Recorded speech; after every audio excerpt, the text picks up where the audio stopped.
cours est dédié à la Refoua Shelema de Roland Shalom Chaim Ben Yasmina Bezrat Hashem, que Kadosh Baruch Hu lui apporte une Refoua Shelema Bekarov, El Narefanalo, El Narefanalo, El Narefanalo, Zchut HaTorah Gen Bado, Vechen Yiratzon Lenomar Amen.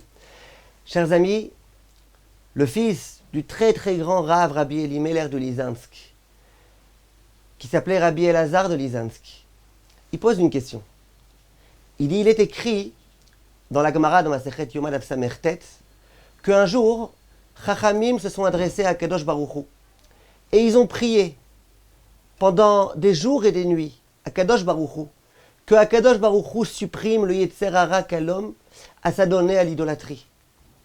Et ils ont dit, regarde Kadosh Baruch Hu, à cause de l'idolâtrie, le Beth Amikdash a été détruit, les tzadikim ont été détruits, ont été tués, nous avons été expulsés d'Israël, de Jérusalem. S'il te plaît Hachem, fais quelque chose, annule ce Yetzer Hara. Et la Gemara, dans Yoma, dit qu'effectivement, à ce moment-là, ils ont jeûné 3 jours et 3 nuits. Et après, le Yetzer Hara leur a été transmis en quelque sorte, comme s'il était tué, comme s'il était mort. Et il est sorti, il est apparu avec une forme de lion. Vient le Rav Elimelech de Lizansk qui dit, moi je pose une question. A priori, on sait très bien que le Yetzer Hara, d'une certaine façon, c'est un ange. Ça n'existe pas tuer un ange. Donc ça veut dire quoi que cet ange a été tué? Dit le Rav, au nom d'un très grand Rav, il dit, je vais te dire c'est quoi le pshat.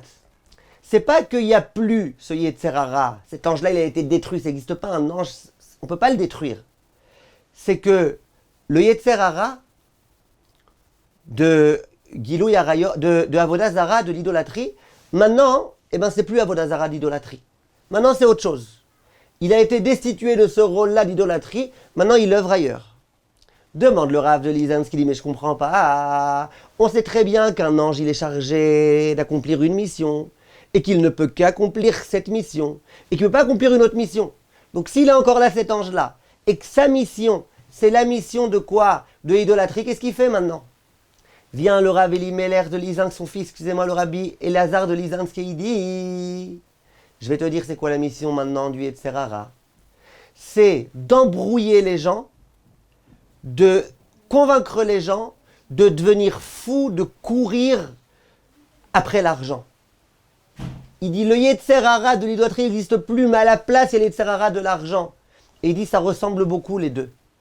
Très souvent les gens qui veulent beaucoup d'argent, qui pensent qu'en faisant ceci et cela ils auront encore plus d'argent, très souvent les gens d'une certaine façon, ils donnent une importance tellement grande à l'argent que c'est comme une forme d'idolâtrie. Dit le Rav, c'est exactement ce qui se passe. Aujourd'hui, il n'y a plus tellement d'idolâtrie. Qui est-ce qui aujourd'hui croit véritablement à l'idolâtrie? Il n'y a plus de grand Yetzer Hara. Moi, je ne connais pas de juif qui me dit j'ai un grand Yetzer Hara d'aller faire de l'idolâtrie. Par contre, combien le Yetzer Hara de l'argent est grand et combien il est important.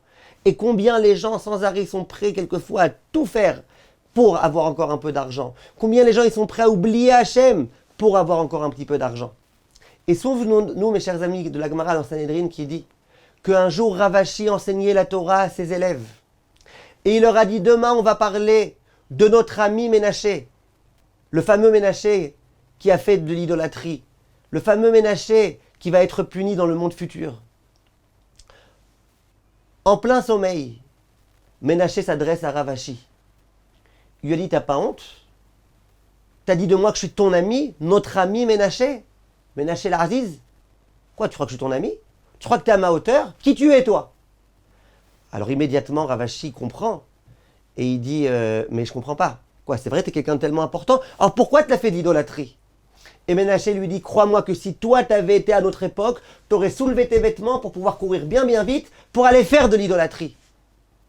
C'est-à-dire que le Yetzer Hara d'idolâtrie, c'est un Yetzer Hara hyper puissant.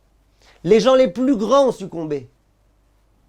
Combien c'est vrai aujourd'hui à propos du Yetzer Hara de l'argent? C'est le même ange qui s'occupe, dit le Rav Elazar de Lizansk. Le même ange, il s'occupe de ça. Il s'occupe de nous aveugler avec l'argent, avec l'envie de s'enrichir, avec l'envie d'avoir de plus en plus d'argent, avec le fait qu'on soit prêt à écraser les autres pour avoir encore plus d'argent. Retenons, mes chers amis, que l'essentiel, c'est sûrement pas l'argent. L'essentiel, c'est d'acquérir, Bezrat Hashem, une grande part de Olam Haba. Be'atzlacha, mes chers amis.